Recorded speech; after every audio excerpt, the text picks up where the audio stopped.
Hello, my name is Jenny Nunn Stanley, and this presentation addresses a critical and urgent issue facing our institutions, which is the alarming decline in Black student enrollment at HBCUs.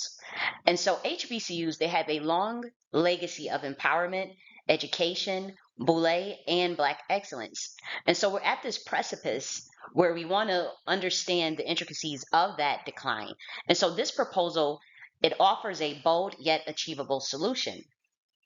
And that is one that not only acknowledges systemic and structural barriers facing our communities, but it leverages modern tools of governance and economic participation to overcome them.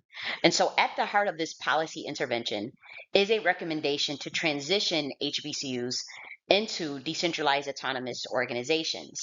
And so, this transition will enable greater transparency, community ownership, economic sustainability, and student trust through technology and decentralized governance.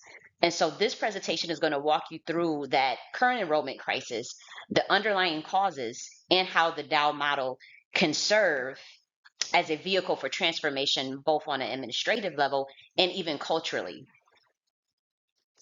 And so this is more than a technological pivot. It is a call to return to communal and divine roots while embracing innovation that meets the generation where they're currently at. So let's continue to go to the next slide.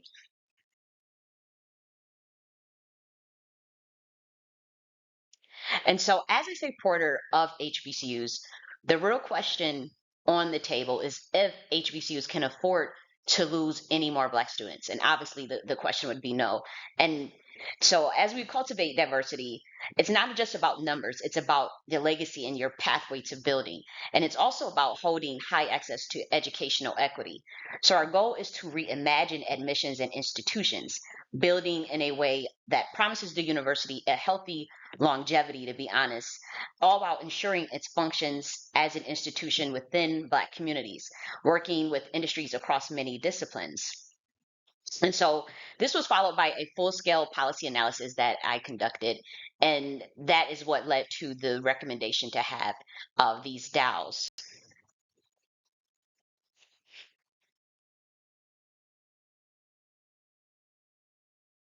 And so let's talk about the facts of the issue. So obviously we know that the enrollment decline is pretty urgent.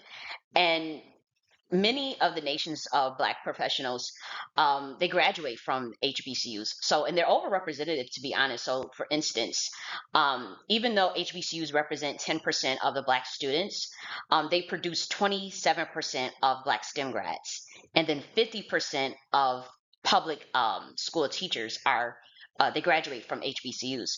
But unfortunately, students that graduate from HBCUs, they face a higher debt burden. So they average 12,000 more than if, say, the student was to go to a PWI. And then, there's some outdated systems and then underfunding that hinder recruitment and retention at the HBCUs. And another thing is the rising tuition costs.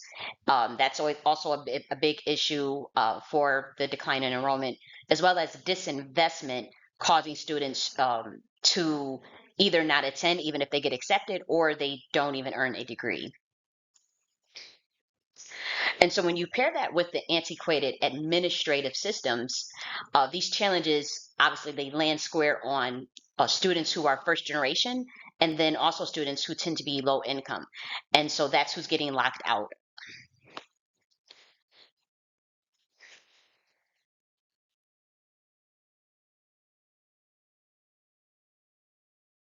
So let's talk about the evidence that supports the need for change.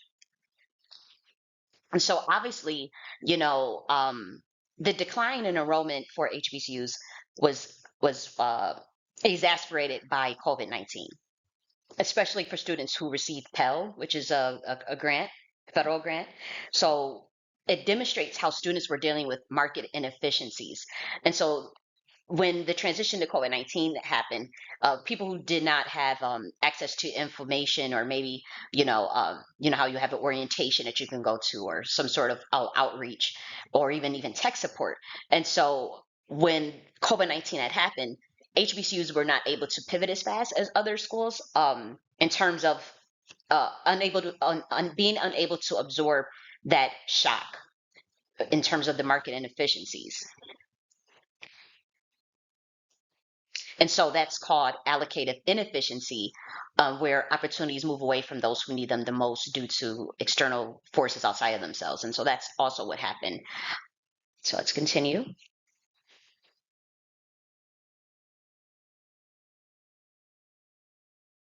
And so despite the chronic underfunding, HBCUs, they remain vital. They, like we said, they educate half of all Black teachers and judges. Um, Another thing is HBCU students, they do receive less funding even per student. So we're talking about like $4,500 less than say if you were to go to a PWI. And so, that that obviously it affects the cost of even paying tuition as well. And that funding gap directly impacts your ability to scale support systems. It affects your ability to hire faculty, to develop competitive programs, and long term sustainability.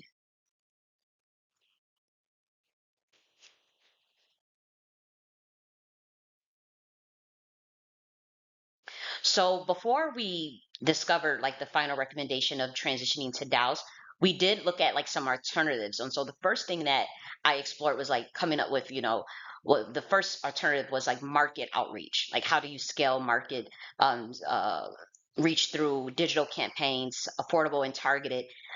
So that was one option that was considered. The next one was like obviously increasing government funding through Pell Grants, to lower tuition via modular online learning. And then the last alternative, which was turning the HBCU into a DAO essentially, and then, dealing with the regulatory and financial autonomy from that perspective. And then as far as the last solution, as far as decentralized autonomous organizations, that offer systemic benefits in funding, enrollment, and governance.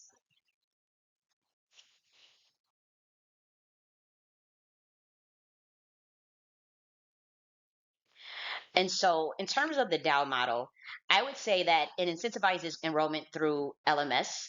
Now, it also could change the reshaping of how revenue is generated. So, for instance, students can earn while they learn. You can have a peer to peer learning, customization, personalization in terms of where the roles even switch in terms of the instructional model. And so, say if you use, like, say, tokens or tokenomics, you switch to a different revenue streaming model where you can offer like staking to your alumni. You can offer airdrop to your students, say if they publish research. If they were to publish research, or if they were to offer tutoring, you may can even offer airdrops or something of that nature. And then most importantly, it realigns, the university with its core mission of equity and access, because you're using tech to empower, but then, you're democratizing that participation and allowing those who would be locked out a chance to even get in.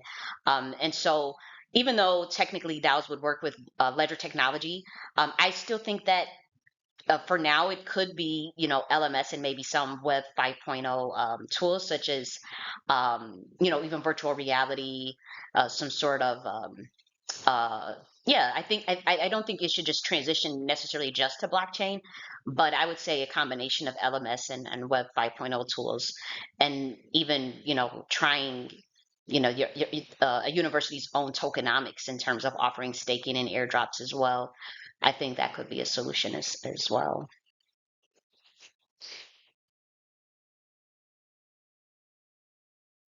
And so I don't look at it as just a fix. I do think it's going to be a transformation.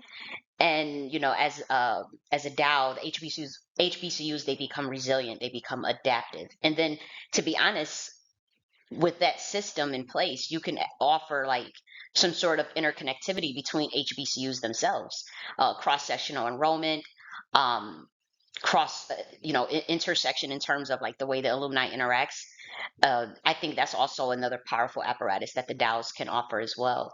And it's legally viable, it's equitable by design, and it's more efficient in operation. So you're not just saving the institution, you're future proofing it, and you're reimagining what the HBCU can be in 2025 and beyond.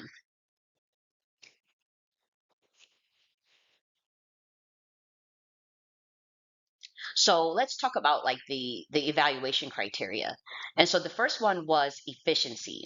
So there's an initial investment, but long-term operational costs, um, that drop sharply. And again, I did the numbers were first based on like if we were to just do everything from, blockchain and smart contracts, but I honestly think that people should start with the HBCUs start with the LMS. So I think the numbers of 12 to 15 million would obviously be cut by 75% if you just still do it with the LMS and then maybe some web 5.0, 2.0 investments in terms of virtual reality and maybe even like learning pods, a combination of learning pods, so that maybe even offsetting actual buildings or getting rid of actual buildings as well. And let's see, the next one was equity. And so you have tuition barriers that are replaced by token based systems that reward participation. And then you have your legality. Now, this one is going to be, I would say, your biggest hurdle because you have the accreditation process and then you have the DAO instructional process that's not quite aligned yet. It's a little ahead of its time. And so the accreditation process hasn't caught up. And then you have like federal programs like TRIO and Title III support. First generation students could back this transition, but again, it's that legal framework for the DAO governance in higher education that has to still be worked out, I would say.